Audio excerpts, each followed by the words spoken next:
சூப்பராக வெண்டைக்காய் போட்ட மோர் குழம்பு ரொம்ப ஈஸியாக எப்படி பண்ணலாம் அப்படிங்கிறது தான் இந்த வீடியோவில் நம்ம பார்க்க போகிறோம்.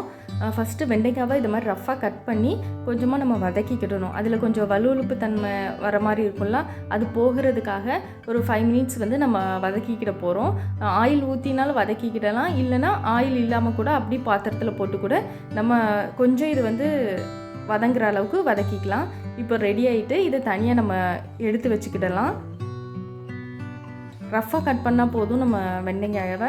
இப்போ மோர் வந்து கலக்கிக்கிடணும். 1 கப் தயிரில் வந்து எவ்வளோ நமக்கு மோர் குழம்பு செய்யணுமோ அந்த அளவுக்கு தண்ணி ஊற்றி கலக்கி வச்சுருக்கிறேன்.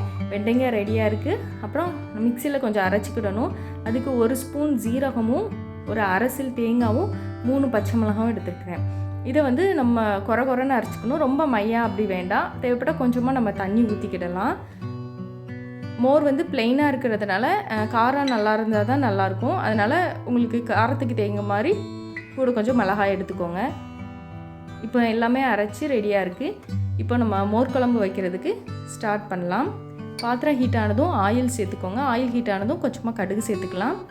கடுகு பொரிஞ்சதும் கொஞ்சமாக உளுந்தம்பருப்பு, தாளிக்கிறதுக்காக கருவேப்பிலையும் நம்ம சேர்த்துக்கிடலாம். காரத்துக்கு பச்சை மிளகா சேர்த்துருக்கேன். இப்போ தாளிக்கிறதுக்கு 2 வத்தல் வந்து கிள்ளி போட்டிருக்கேன். இதை லைட்டாக வதக்கிக்கிடலாம். ஒரு 1/4 ஸ்பூன் அளவுக்கு மட்டும் பெருங்காயத்தூள் சேர்த்துக்கிடலாம். 1/4 ஸ்பூன் மஞ்சள் தூள் சேர்த்து லைட்டாக வதக்கிட்டு ஆல்ரெடி நம்ம 1-2 அரைச்சி வச்சுருக்க தேங்காவை இதனோடய சேர்த்துக்கிடலாம். இப்போது இந்த தேங்காவோட அந்த பச்சை ஸ்மெல் மட்டும் போகணும். அந்த அளவுக்கு மட்டும் ஒரு 2 நிமிஷம் மட்டும் குக் பண்ணால் போதும். கொஞ்சமாக தண்ணி சேர்த்து அந்த ரா ஸ்மெல் போனதும் நான் வெண்டைக்காய் வதக்கி வச்சுருக்கோம்ல ஆல்ரெடி, அதை இதனோடய சேர்த்துட்டு நம்ம இப்போ ஸ்டவ்வை ஆஃப் பண்ணிடணும். ஆஃப் பண்ணிட்டு தான் மோர் ஊற்றணும். இல்லைனா மோர்லாம் திறஞ்சிரும். ரொம்ப சூடாக இருக்கும்போது மோர் ஊற்றக்கூடாது. ஸ்டவ்வை ஆஃப் பண்ணிவிட்டு இப்போ நான் மோரை ஊற்றுறேன். மோர் வந்து ரொம்ப தண்ணியாக இருந்தால் நல்லா இருக்காது. ஸோ ரொம்ப தண்ணியாகவும் ரொம்ப திக்காகவும் தயிர் மாதிரியும் இல்லாத அளவுக்கு இருக்கிற மாதிரி பார்த்துக்கோங்க. அப்போனா டேஸ்ட் வந்து அட்டகாசமாக இருக்கும். உப்பு சேர்த்து நல்லா மிக்ஸ் பண்ணிக்கோங்க. அவ்வளோதான், சூப்பரான வெண்டைக்காய் போட்ட மோர் குழம்பு ரெடி ஆயிடுச்சு. இந்த வெயிலுக்கு ரொம்ப சூப்பராக இருக்கும்.